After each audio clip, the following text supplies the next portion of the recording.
Bonjour. Bonjour. Voici votre coca. Merci. Il n'y a pas de paille? Non, on n'utilise plus de paille pour les boissons maintenant. C'est un nouveau volet de la politique du gouvernement princier pour supprimer les matières plastiques de la consommation. Après l'interdiction des sacs en plastique en 2016, la suppression des pailles et des bâtonnets mélangeurs en plastique dans les commerces est désormais la règle absolue. Un atout majeur pour la diminution des émissions de GES, le gaz à effet de serre. Un enjeu majeur pour la principauté à deux titres. D'abord en termes d'émissions de gaz à effet de serre, puisque les plastiques sont fortement émetteurs. En principauté, sur nos calculs d'émissions GES, c'est à peu près, parce que je trouve que c'est assez parlant en fin de compte, quand on le résume à ça, 10% des tonnages concernant les plastiques, 83% des émissions de GES sur ce secteur. Diminuer le jetable. L'unique jetable, il y a 50 ans, ça n'existait quasiment pas. Nos grands-parents, alors ça paraît un peu idiot à dire, à répéter, mais c'est la réalité de la vie. On est passé dans des sociétés de consommation où, voilà, c'est de l'usage unique. L'usage unique, que ce soit plastique ou autre, de toute façon, sur le terme environnemental, sur la globalité du cycle de vie, est forcément polluant.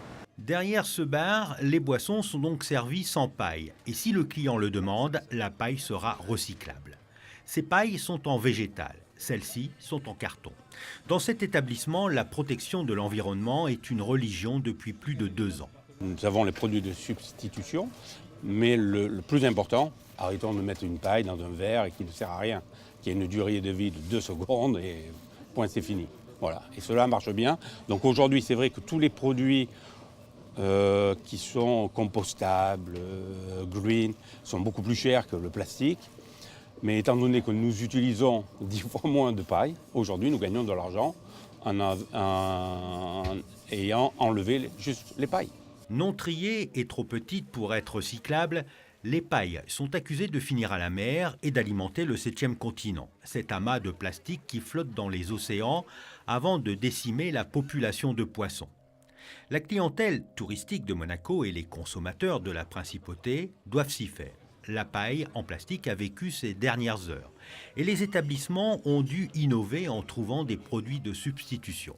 On peut très bien boire un soda sans paille, ce n'est pas une obligation. Et puis pour certains cocktails, pour d'autres choses où effectivement on peut en avoir besoin, trouver de l'innovation. Et les gens sont intéressés aussi à innover, c'est un beau challenge. C'est ça qui est aussi agréable dans la substitution et c'est le jeu qu'on doit jouer tous. Ce n'est pas uniquement de la répression, c'est aussi aller vers de l'innovation, des choses agréables qui peuvent profiter aussi aux consommateurs. Plus de 65 commerces adhèrent déjà à la démarche éco-responsable du gouvernement.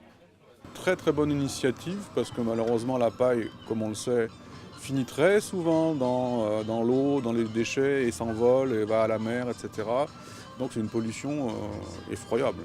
Surtout qu'elle se désagrège en petites particules, les poissons la mangent, etc. Donc elle apporte rien de plus à la boisson. C'est juste un objet avec lequel on joue. On le mélange dans le verre, voilà. Mais ça ne sert pas à grand chose en fait. Si les employés ont été formés pour expliquer la suppression des pailles à la clientèle, eux aussi ont dû changer leurs habitudes. Le problème, c'est qu'un barman était habitué, il fait ses verres, il fait un cocktail, bam, un coca, bam, bam. On a un celui qui était toujours. Donc il a fallu déplacer l'endroit où on pouvait trouver des pailles habituellement. Bien sûr, le client était le plus facile en fin de compte. Au départ, il dit pourquoi je ne fais pas une paille, ben, on explique, il comprend de suite. Mais c'est vrai que c'était le plus difficile, c'était le personnel, en fin de compte, de les réhabituer à un autre mouvement, un autre geste. Mais bon, aujourd'hui, c'est très facile. Cette interdiction des plastiques s'étendra au 1er janvier 2020 aux comptes-tiges, aux assiettes, aux gobelets et aux couverts jetables.